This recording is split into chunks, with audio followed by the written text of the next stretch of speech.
અધ્યાય 12 શ્લોક 13 જે કોઈ પણ પ્રાણીને ધિક્કારતો નથી, જે બધા પ્રત્યે મૈત્રીપૂર્ણ અને દયાળુ છે, જે આસક્તિ અને અહંકારથી મુક્ત છે, સુખ અને દુઃખમાં સંતુલિત છે અને ક્ષમાશીલ છે. શ્લોક 14 સદા સંતુષ્ટ, ધ્યાનમાં સ્થિર, આત્મસંયમિત, દ્રઢ વિશ્વાસ ધરાવતો, મન અને બુદ્ધિથી મને સમર્પિત, તે મારો ભક્ત મને પ્રિય છે. હવે આવતા 7 શ્લોકોમાં ભગવાન શ્રી કૃષ્ણ પરિપૂર્ણ ભક્ત અને જ્ઞાનીની દિવ્ય લાક્ષણિકતાઓનું વર્ણન કરે છે. આ ગુણો ભગવાને કોઈ આદેશ કે નિયમો તરીકે નથી આપ્યા, પરંતુ તેઓ એવા મહાપુરુષોના જીવનમાંથી લેવામાં આવ્યા છે જેમણે આધ્યાત્મિક પૂર્ણતા પ્રાપ્ત કરી છે. આ શ્લોકોમાં વર્ણવાયેલા ગુણો માત્ર સારા આચરણ નથી, પરંતુ તેઓ આંતરિક આધ્યાત્મિક પરિપક્વતાના લક્ષણો છે.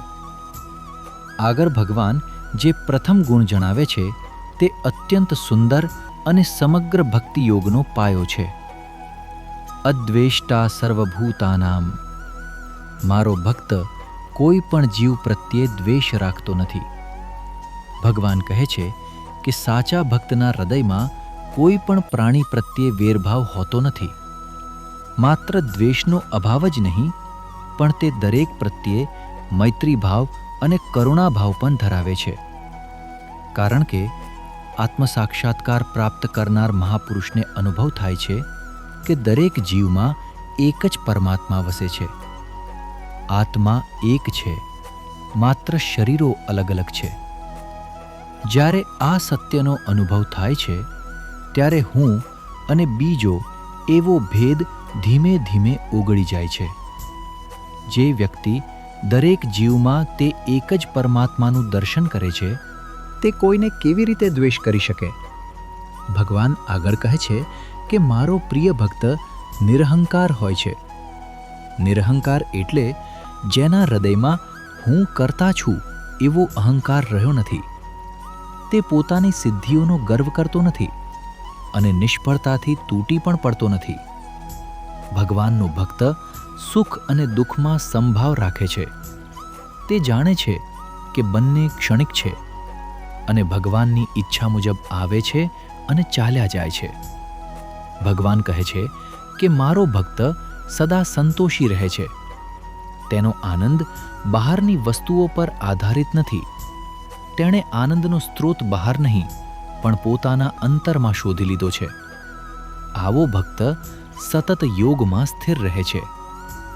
ભગવાન આગળ કહે છે કે એવો ભક્ત આત્મસંયમી હોય છે.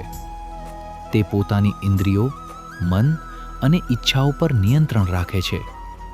તે પરિસ્થિતિઓનો ગુલામ નથી બનતો, પણ પોતાના મનનો સ્વામી બની જાય છે. સૌથી મહત્વની વાત એ છે કે તેનું મન અને બુદ્ધિ બંને ભગવાનમાં સ્થિર હોય છે. મન ભગવાનને પ્રેમ કરે છે અને બુદ્ધિ ભગવાનને પરમ સત્ય તરીકે સ્વીકારે છે. ભગવાન અંતે પ્રેમથી કહે છે, આવો ભક્ત મને અત્યંત પ્રિય છે. આધ્યાત્મિક જીવનમાં અનેક પ્રકારના અહંકાર હોઈ શકે છે, પરંતુ આધ્યાત્મિક અહંકાર સૌથી સૂક્ષ્મ અને સૌથી જોખમી છે. જ્યારે કોઈ વ્યક્તિ એવું માનવા લાગે કે હું લોકોનું આધ્યાત્મિક કલ્યાણ કરી રહ્યો છું, ત્યારે અજાણતા જ અહંકાર નવા સ્વરૂપમાં ફરી જન્મે છે. આ અહંકાર સામાન્ય અહંકાર કરતાં વધુ ખતરનાક છે. સાચો ભક્ત ક્યારેય એવું માનતો નથી કે હું કોઈનું કલ્યાણ કરું છું. તે હંમેશા એવો ભાવ રાખે છે, ભગવાન મારા દ્વારા કાર્ય કરાવી રહ્યા છે